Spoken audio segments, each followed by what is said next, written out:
Let's start with the very first one. The question said, which of the following murmur is going to increase on standing? Now, to solve such MCQs which are going to be affected or which are going to be based on dynamic maneuvers related to murmurs, the basic concept to be understood by you to solve the MCQ is that if a person is going to stand, then the venous return to the right side of the heart is definitely going to reduce.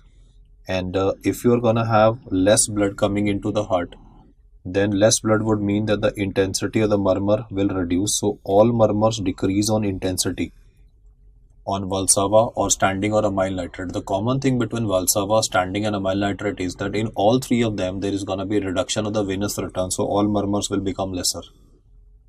The exception to this is two of them. One is hypertrophic obstructive cardiomyopathy and second is mitral valve prolapse.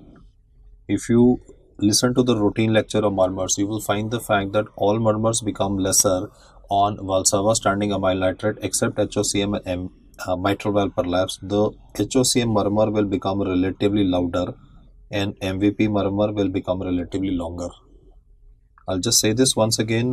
For example, if I discuss sit-ups with you, or if I say a hand grip exercise, isometric hand grip, then this is gonna increase the peripheral resistance between the heart and the outside.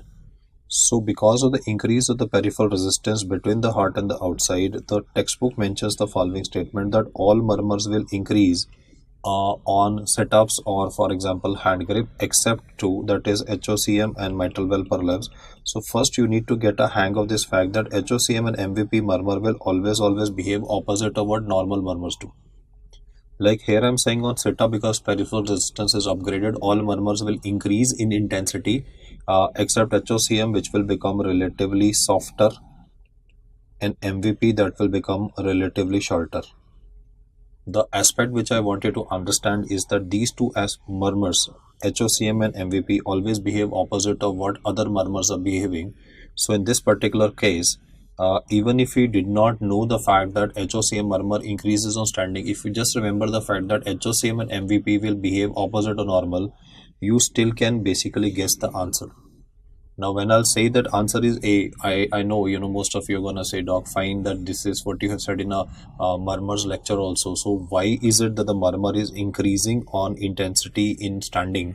So for that I'll just show you a diagram where I have sketched the heart before you. You can definitely see in color black I have shown before you is asymmetrical septal hypertrophy. You can see that in the HOCM patient, this muscle will take up more space. It will also contribute to increase in oxygen consumption. So the hypoxia in the heart is pretty severe. In this medical condition, you have a left ventricular outflow tract obstruction. That is a dynamic left ventricular outflow tract obstruction. Remember the fact that in this particular condition, the problem is not at the level of the valve. If I just sketch the valve before you, the problem in this particular patient is not at the level of the aortic valve. If I've just represented the aortic and the pulmonic valves, the problem is not at the level of the valve. The problem is below it. If I zoom it in, you can definitely notice I put two markings here also in purple and yellow color to say that in this patient there is a subvalvular aortic stenosis present. Now listen to the facts very carefully.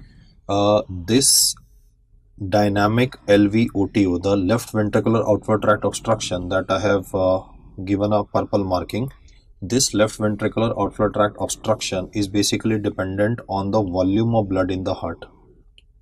This is the left ventricle, so volume of blood in the left ventricle is going to decide the left ventricular outflow tract obstruction. That is, if there is more volume of blood, this gap will become separated, and if it is separated, then the blood can easily go into the aorta and the intensity of murmur will be lesser. But now imagine if the volume of blood in the left ventricle is lesser. Why? Because of standing. Then the left ventricular outflow tract obstruction will also become lesser. If there is lesser blood, it will separate the LVOTO lesser, and if you are gonna be having a narrowing of this area, then the intensity of the murmur will increase. You all know basic concept of physics, no? If the gap is bigger, murmur is softer. If the gap is smaller, the murmur is relatively louder. So I don't need to emphasize the physics part. What I want you to understand is that in a patient of hypertrophic obstructive cardiomyopathy, this LVOT is directly related to the volume of blood. If the volume of blood in the left ventricle is lesser, then left ventricular outflow tract obstruction will also become relatively lesser. And now is the physics concept coming that if the LVOT part is smaller, that is narrower, then the intensity of the murmur in this particular case is definitely gonna increase. I can say the opposite also. If you will ask a HOCM patient to basically do sit-ups or hand grip exercises, then in those circumstances, because he will do exercise, more blood will come in the heart, because venous return will also increase with exercise. If more blood will come in the heart, then the LVOTU part will basically increase, and if the gap of the LVO2 will increase, then the gradient will reduce and the murmur will become relatively softer. So HOCM, because of this word dynamic LVO2, always behaves opposite of what a normal heart murmur would. And when I say this, a lot of young doctors message me. They say that why is it they're not affecting the aortic valve, a valvular aortic stenosis? Then the logic is straightforward. No, in a valvular aortic stenosis, you are not gonna have a dynamic left ventricular outflow tract obstruction. In a patient having a valvular aortic stenosis, the volume of blood in the ventricular chamber will not decide how much blood will go into the aorta. It is the narrowing of the orifice that will decide. So the basic concept is valvular will behave different from subvalvular, and therefore in these patients you would be having less blood in the left ventricle, less separation of LVOTU, and a louder intensity of the murmur. This is what is given in the textbook, that the murmurs are behaving in an opposite fashion. If you try to go by, I would say, these tables, they will obviously confuse you. So I would not suggest you to go into increase decrease in this particular fashion, but just remember the words that I have said, and I'll just try to explain this again in case you have missed it. Rule number 1, HOCM MVP murmur will always behave opposite or normal.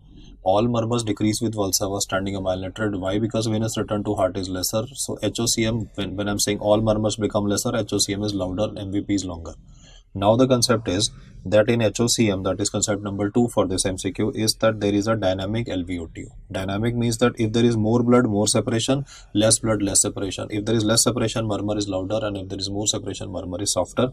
So that's the reason why answer to this particular question is A. And we'll now move on to the second question for this particular.